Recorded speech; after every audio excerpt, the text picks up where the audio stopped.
दोनों जगह हार गई। मोकामा की भी हार मानी जाएगी, सरकार हारी, वहाँ अनंत सिंह जी थे क्योंकि वो जेल में बंद थे, इनके सताए हुए थे, इसलिए कुछ लोगों की सहानुभूति रह गई। लेकिन यहाँ सहानुभूति तो रहेगी नहीं, क्योंकि आज ये उपचुनाव अच्छे और बुरे के खेल में फंसा है। अब उम्मीदवार यहाँ बनाए हैं, कल देखिए मुख्यमंत्री शराब पीने वाले उम्मीदवार के पक्ष में आते हैं प्रचार करने, तो माना जाएगा इनका कथनी करने में कोई मेल नहीं है, कहते कुछ है करते कुछ है।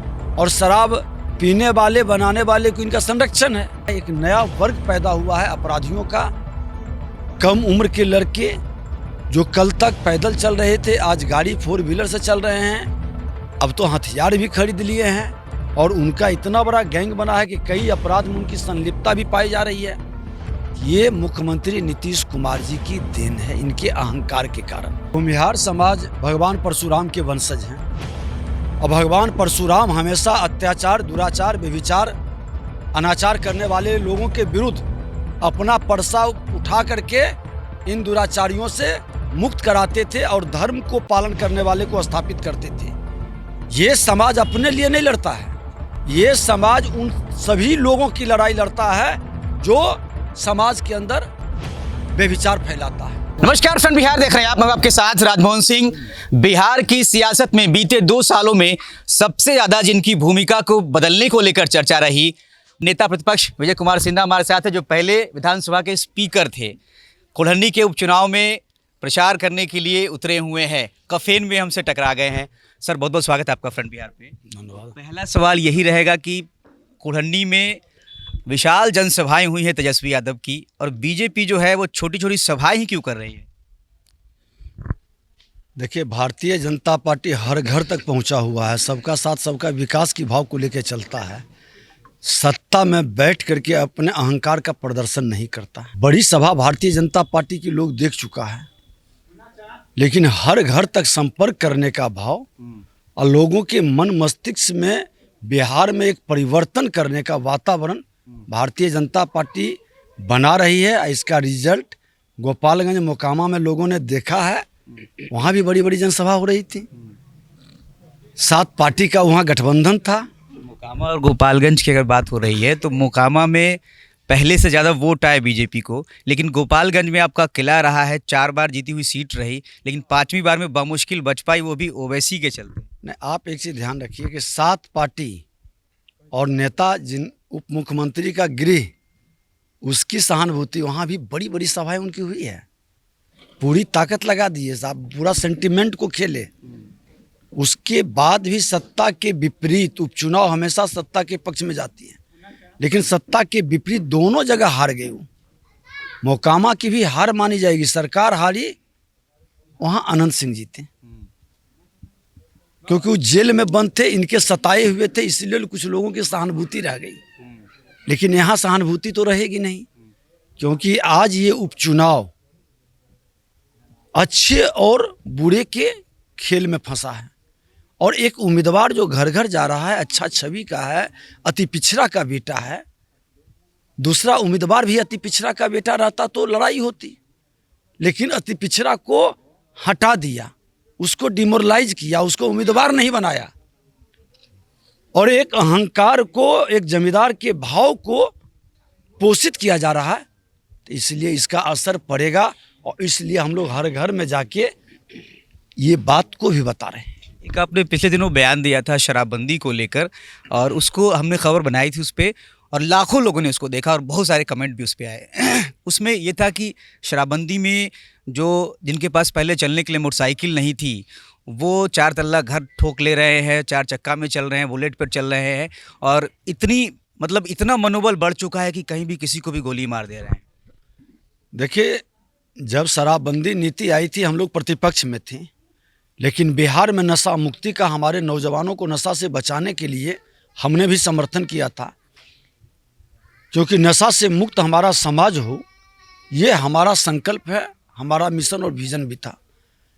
लेकिन उन्होंने नशा को हट करके शराबबंदी तक सिमट गए, और शराबबंदी में हमने उस समय चताया था प्रतिपक्ष में होते हुए कि आपकी नीयत साफ रहेगी तभी ये नीति सफल होगी। आपके तंत्र कमज़ोर हैं, बहुत सारे लोग आपके इर्द गिर्द बैठने वाले आपके इस नीति को फेल करेंगी। और आज वही हुआ। आज उनका तंत्र, पुलिसिया तंत्र पूरी तरह से फेल कर दिया। आज उनके जो लोग बैठने वाले उम्मीदवार बना रहे हैं, जो शराब बनाते हैं उसको उम्मीदवार बनाते हैं, जो शराब पीते हैं उसको उम्मीदवार बना रहे हैं। अब आप ही के कुरनी क्षेत्र में क्या है, जिनका बोतल, फोटो एक वायरल किया गया था बीजेपी की तरफ से, वो फोटो हमने भी देखी थी। वायरल नहीं किया बीजेपी को, तो आप ही लोग के माध्यम से वायरल हुआ और देखा है लोग, जनता देखी है। तो जब आपकी नीयत साफ नहीं रहेगी तो नीति सफल नहीं होगा और गरीब परेशान होंगे। और आज उसके नाम पर थाना भ्रष्टाचार बढ़ा और कुछ संपत्ति का मालिक बना। जो ड्रग्स के माफिया हैं, शराब का सप्लायर है, आज सारा एक माफियागिरी कर रहा है। एक नया वर्ग पैदा हुआ है अपराधियों का। कम उम्र के लड़के जो कल तक पैदल चल रहे थे आज गाड़ी 4 व्हीलर से चल रहे हैं, अब तो हथियार भी खरीद लिए हैं। और उनका इतना बड़ा गैंग बना है कि कई अपराध में उनकी संलिप्तता भी पाई जा रही है। ये मुख्यमंत्री नीतीश कुमार जी की देन है, इनके अहंकार के कारण। अगर जो कोई नीति असफल हो रही है, फेल कर रही है, तो उसकी समीक्षा होनी चाहिए, उस पर विचार करनी चाहिए, या जो उस नीति को प्रभावित कर रहा है उसको हटाना चाहिए। अब उम्मीदवार यहाँ बनाए हैं, कल देखिए मुख्यमंत्री से शराब पीने वाले उम्मीदवार के पक्ष में आते हैं प्रचार करने, तो माना जाएगा इनका कथनी करने में कोई मेल नहीं है। कहते कुछ है, करते कुछ हैं। और शराब पीने वाले, बनाने वाले को इनका संरक्षण है, ये स्पष्ट होगा। आखिरी सवाल ये रहेगा कि भूमिहार समाज को लेकर बड़ी चर्चा है। कुढ़नी के उपचुनाव में भूमिहार जो है किस तरफ जाने वाले हैं। बीजेपी का कोर वोटर लंबे समय तक माना जाता रहा है, लेकिन इस बार वीआईपी ने भूमिहार कार्ड चला है कुढ़नी में, और बड़ी उसको लेकर चर्चा है कि दही चूड़ा के बाद बोचहा में जो है कहा जा रहा था कि दही चूड़ा समीकरण तेजस्वी यादव ने बनाया और मुकेश सैनी ने कुढ़नी में माछ भात मछली भात समीकरण बनाया है।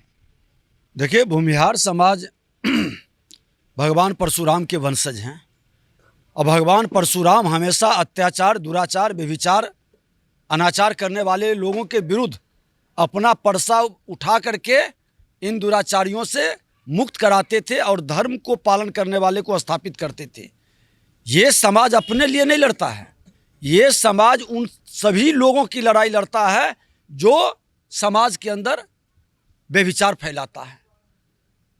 और आज ये समाज प्रबुद्ध समाज है, ये अपना आदर्श श्री बाबू को मानेगा।